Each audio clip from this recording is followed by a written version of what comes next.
हमारे दर्शक की क्वेरी रही है मीशो को लेकर के। अंबाला मैम देखिए मीशो पे आपका व्यू क्या है, और इन्होंने कुछ धनराशि भी शायद भेजी थी। और एक और दर्शक हैं जिन्होंने सवाल भेजा है, कह रही हैं कि हाँ, सौरभ जी का भी सवाल है, कह रहे हैं कि गुड मॉर्निंग सर, आपके शो की क्या बात है, मज़ा आता है और ज्ञान भी प्राप्त होता है। धन्यवाद आपको सर शो को होस्ट करने के लिए। धन्यवाद सर आपका इतनी अच्छी टिप्पणी करने के लिए। मीशो पर राय जानना चाह रहे हैं, 180 पर 200 शेयर हैं, कह रहे हैं कि अभी लॉस हो रहा है, क्या करें। 15 रुपये का लॉस पर शेयर का इनको हो रहा है। अंबाला मैम क्या करें अभी मीशो को लेकर के, और साथ में एक बैंक का स्टॉक्स भी जो आपके पसंदीदा हो उसके बारे में भी आपकी टिप्पणी। ठीक है, तो अभी मीशो 165 पर है। देखिए आपको 157 का स्टॉप लॉस मैंने आप लोगों को बोला है कि शॉर्ट टर्म, मिड टर्म, जो भी आपका व्यू है, ये स्टॉप लॉस आपको रास्ते में रख देना चाहिए। तो 157 स्टिल इंटैक्टेड, उस स्टॉप लॉस के साथ ही आप इसको होल्ड करिएगा। इसमें मूवमेंट बनेगा तभी जब ये वापस से 195, 197 इसके ऊपर सस्टेन होना शुरू हो। तो अभी तो बहुत समय है उस चीज के लिए। तो फिलहाल आपको स्टॉप लॉस लगाने की सलाह है। और जिस तरह से आपका 15-20 पॉइंट पर आपका सवाल आया है, तो मैं ये समझ सकती हूँ कि आपका होराइजन इसको लेकर के बहुत लंबी अवधि का तो नहीं ही होगा, इसीलिए स्टॉप लॉस को प्रायोरिटी दीजिए। और दूसरा जो आपने सवाल पूछा है बैंक्स को लेकर के, बैंक वाला मैम अभी आगे फिर आएंगे आपके पास, वो पूछ लेंगे। ओला आप देख लीजिए, ओला देख लीजिए जरा, है ना, ओला पहले देख लीजिए। उस पर हम सेकंड राउंड में, जब आप रचित जी से भी नहीं लिया तो आपसे और रचित जी से एक साथ ले लेंगे। ओला पे जरा पहले राय दे दीजिए। आज अब जो है 47 भी क्रॉस हो गया है, तो ये जो है 50 की तरफ काफ़ी तेज़ी से बढ़ता हुआ 5.5% ऊपर है। अभी बताइए क्या करें। तो अभी भी होल्ड करिए। खरीदने के लिए जितना ऊपर जा रहा है, मैंने जब 45 पे लास्ट रिकमेंड किया था विपुल जी, ये कहते हुए कि इसके बाद रिकमेंडेशन नहीं दूंगी, क्योंकि रिस्क रिवॉर्ड फर्स्ट टारगेट की 46 पर, इसके बाद रिस्क रिवॉर्ड फेवरेबल बिल्कुल नहीं बनेगा। तो अभी जिनके पास है आप होल्ड करो आराम से। आप अपने स्टॉप लॉस जो दिया हुआ है उसके साथ इसको बनाए रखिए। बाकी फिलहाल फ्रेश एंट्री नहीं करनी है। इनफैक्ट जो टारगेट्स है 50 पर अपनी आधी क्वांटिटी या तो बुक करना, या फिर आपके एंट्री को जो आपका भाव है, मोस्ट लाइकली आपकी highest buying from my side तो लेटेस्ट रीसेंट वाली 45 तक, 45.50 तक ही है। तो वहां के जैसे आपका 50 का भाव आ जाए, मेरा सजेशन आपको ये होगा कि 46 रुपए 60 पैसे पर अपना स्टॉप लॉस लगा लेना, रिवाइज कर लेना, ताकि आप 50 के बाद 60 को भी देख सके, और वो भी उसमें भी प्रॉफिट ही आए, आपका रिस्क बिल्कुल ना हो आपके कैपिटल पर। तो अप्रोच अभी फिलहाल ये है। फ्रेश बाय अब मैं यहाँ पर रिकमेंड नहीं करूंगी because of the unfavourable risk reward. In fact HFCL आज रिबाउंड दिखा रहा है। जिन लोगों को एग्जिट लेना है आप आज एग्जिट ले लो, क्योंकि ये वॉल्यूम है। बाकी मर्जी आपकी, करोगे आप अपने मन की ही, लेकिन आज इसको आप थोड़ा भुना सकते हो। फोमो से बाहर आओ। और जिनके पास भी HFCL एनीवेज 160 के नीचे के लेवल की बाइंग है, तो आपको यहाँ पर प्रॉफिट बुक अप करना चाहिए, क्योंकि थोड़ा सा ऊपर जाएगा फिर नीचे आ जाएगा। तो आज जो ये मूवमेंट हो रहा है HFCL में, इसको अपने लिए प्रॉफिट बुकिंग के तौर पर एक्सेप्ट करिए जी। चलिए, तो HFCL पे जो है प्रॉफिट बुक करने की सलाह है। जिन लोगों की पुरानी खरीद है उनके लिए सलाह कि HFCL में मुनाफा अभी के लिए बुक कर लें। नई खरीदारी नहीं करनी है ना मैम? अभी नहीं, अभी हाँ अभी नहीं। ये ध्यान रख लीजिएगा कि ऐसा ना हो कि आज की रिकवरी को देख करके आपको लगे कि अब फिर से मोमेंटम वही आ गया। ऐसा नहीं होगा। अभी के लिए प्रॉफिट बुक करने का टाइम मिला हुआ है। अगर थोड़ा सा ऊपर लिया हुआ है तो फिलहाल के लिए निकल जाइए यहाँ से, और नीचे है तो अच्छे प्रॉफिट में ही निकलिए। चलिए चलते हैं जरा प्रदीप सर के पास। और प्रदीप सर जरा आप देखिए इस समय क्या करना चाहिए। एक शेयर मैंने आपके लिए जो निकाला था वो लगातार अच्छा प्रदर्शन करता हुआ अदानी टोटल गैस, ये अंशुल सर से लगातार पूछ रहे थे। आज आप बताइए, 1-1.5% की मजबूती आज भी देखने को मिल रही है। क्या करें, छोड़ दें या अभी भी यहाँ पे कोई गुंजाइश आपको दिखाई दे रही है? और साथ ही साथ आप JSW इंफ्रा भी देख लीजिएगा सर फटाफट। जी विपुल जी, देखिए मुझे लगता है कि ATGL अभी एक बार थोड़ा बहुत प्रॉफिट बुकिंग यहाँ पे हो सकता है। ऑलमोस्ट 712-715 का जो रिविजिट होने का हाई पॉसिबिलिटीज है। तो अगर किसी के पास भी पोर्टफोलियो में है, शॉर्ट टर्म भी हुआ है, एक बार प्रॉफिट बुक करने का सलाह रहेगा। बाकी अदरवाइज ज्यादा कुछ प्रॉब्लम मुझे इस काउंटर में अभी नहीं दिखाई दे रहा है। मुझे लगता है कि it will take some time, थोड़ा कंसिडरेशन के बाद स्टॉक जैसे ही 820 830 को क्रॉस करके सस्टेन होता है, अगेन आपको 965 और 1000 तक मूव आते हुए दिखाई देंगे। सो अभी तो होल्ड करने का सलाह रहेगा। और सेकंड बताया सर आपने JSW इंफ्रा सर, ये थोड़ा सा काफी लोगों के कल सवाल भी आए थे सर कि कह रहे थे लोग कि अदानी टोटल के कंपैरिजन में नहीं चल रहा, दोनों एक ही सेक्टर में हैं। तो कई सारी लोगों के क्वेरीज कल की बात कर रहे हैं, आज भी काफ़ी सारी क्वेरीज हैं, क्या करना चाहिए अभी यहाँ पे? नहीं, मुझे लगता है कि विपुल जी बने रहना चाहिए, बहुत ही बढ़िया फंडामेंटल है। नहीं चला कुछ टाइम, अभी कंसोलिडेशन रेंज के अंदर है।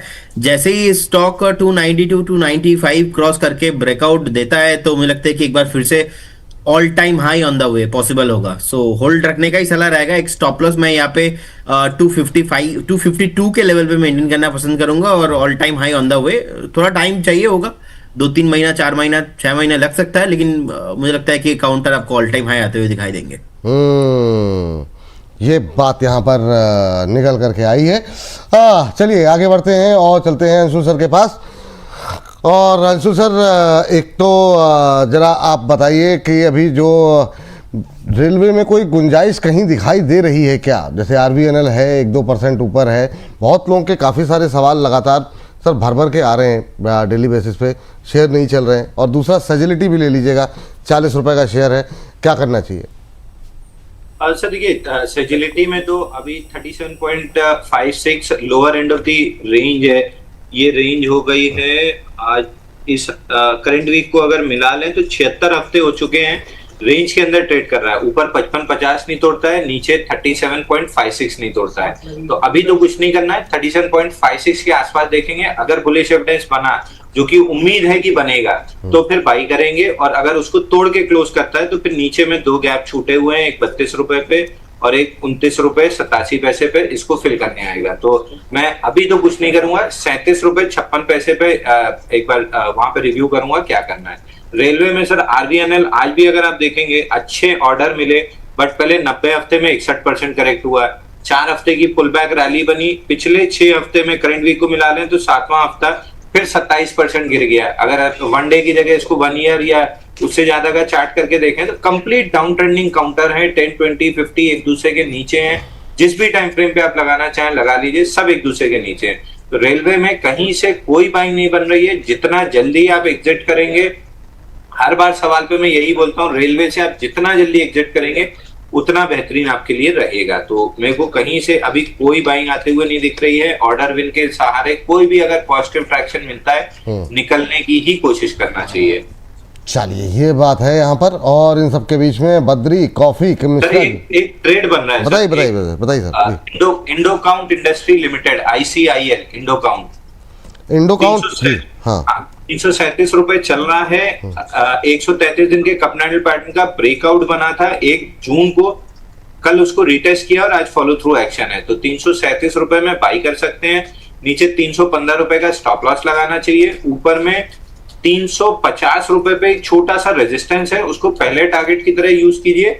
ओवरऑल ब्रेकआउट का टारगेट 380 रुपए आ रहा है। तो 350 और 380 2 टारगेट से इंडो काउंट बाई करके चल सकते हैं। चलिए इंडो काउंट इंडस्ट्री स्क्रीन पर आपके 337 पे चल रही है अभी, जो है 350 380 2 टारगेट पे ध्यान रखेंगे। फर्स्ट टारगेट पे एक रुकावट आ सकती है, तो अगर वो रुकावट क्रॉस होती है तो फिर 380 तक के टारगेट देखने को मिल सकते हैं, वरना आप चाहें तो एक बड़ा हिस्सा अपने मुनाफे का वहां पर बुक कर सकते हैं। स्टॉप लॉस रखिए 315, 315 रुपए के स्टॉप लॉस के साथ आपको ये सलाह दी जा रही है यहाँ पर खरीदारी करने की। और यहाँ पर करीब 6.25% की तेजी देखने को मिल रही है।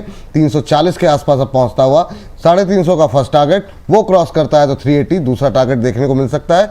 315 ये आपको स्टॉप लॉस यहाँ पर लगाना है इंडो काउंट इंडस्ट्रीज।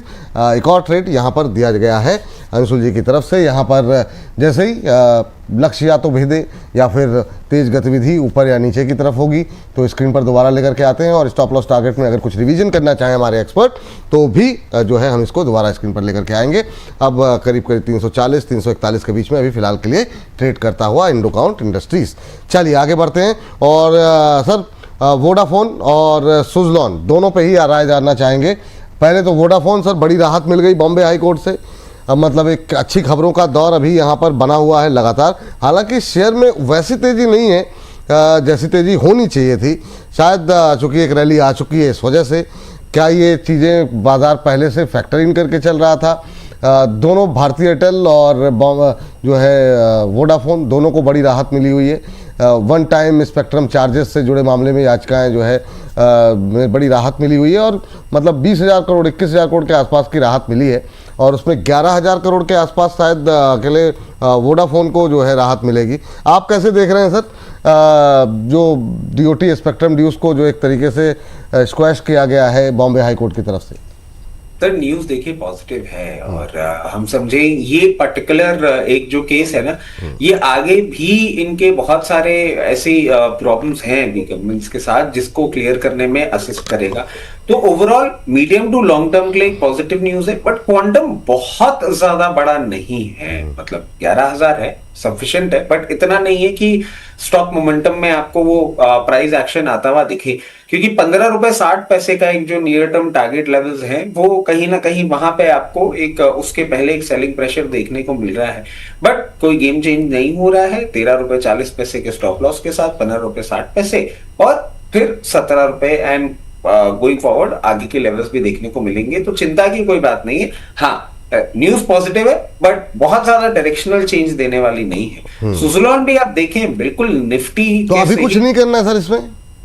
सर आपके पास अगर पोजीशन है तो बनाए रखें, और अगर पोजीशन नहीं है तो फिर ये देख लीजिए कि पहला टारगेट अगर आप, क्योंकि आप विचलित हो सकते हैं, 15 रुपए 60 पैसे सप्लाई पॉइंट देखने के बाद वापस नीचे आ सकता है। 15.60 का ही आपको पहला टारगेट देखने को मिलेगा, उसको सप्लाई को क्रॉस करने के बाद 17 रुपए लेवल देखने को मिलेंगे और स्टॉप लॉस 13 रुपए 40 पैसे का है।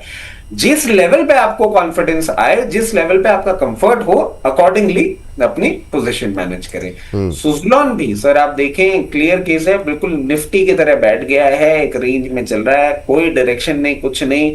हम रोज आके इसके लिए बात करते हैं 62 रुपए 68 रुपए और 49.80 का स्टॉप लॉस, ये एक रेंज में ही है सर, और ये रेंज इधर साइड अगर ब्रेकआउट देगा तो आपको कोई मोमेंटम चेंज आता हुआ दिखेगा। और अभी वॉल्यूम भी आप देखें धीरे धीरे थोड़ा सा कम हो रहा है, तो बहुत ज्यादा उम्मीदें अभी नहीं करनी चाहिए। अभी सिर्फ इसको एक बार देखते हैं और लेवल्स जो डिस्कस कर रखे हैं उनको फॉलो करते हैं। चलिए ठीक है, ये बात यहाँ पर निकल के आई है। अंबाला मैम आपसे भी सेम क्वेश्चन रहेगा, फटाफट लेवल। अच्छा अंशु सर आप कुछ कहना चाह रहे थे शायद बीच में, मुझे भी पीसीआर की टीम ने बताया। नहीं अच्छा ठीक है, चलिए इस बीच हमारे एक दर्शक लिख रहे हैं सर कि एडी फॉरएवर जी हैं मैम, तब तक आप दोनों शेयरों पे राय तैयार रखिएगा। विपुल जी, हाँ Suzlon and Vodafone ma'am, Vodafone ji. Vipul ji आपका व्यवहार तो अच्छा है नहीं, तो हमारे दर्शक लिख रहे हैं कि विपुल जी एक तो आपका व्यवहार अच्छा है नहीं, लेकिन फिर भी सभी एक्सपर्ट को नमस्कार, और मैं अंशुल सर के लिए ही यहाँ आता हूँ, नहीं तो आपने हमारे साथ कोई ऐसा जोड़ने वाला व्यवहार किया नहीं है।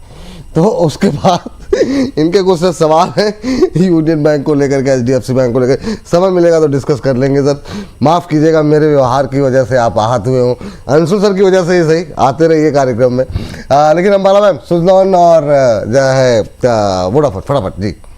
ठीक है, दोनों में से किसी भी, सुज़लोन में एंट्री अब भी कर सकते हो, 50 का स्टॉप लॉस, 60-70 के टारगेट। वोडाफोन में अभी एंट्री नहीं करना चाहिए।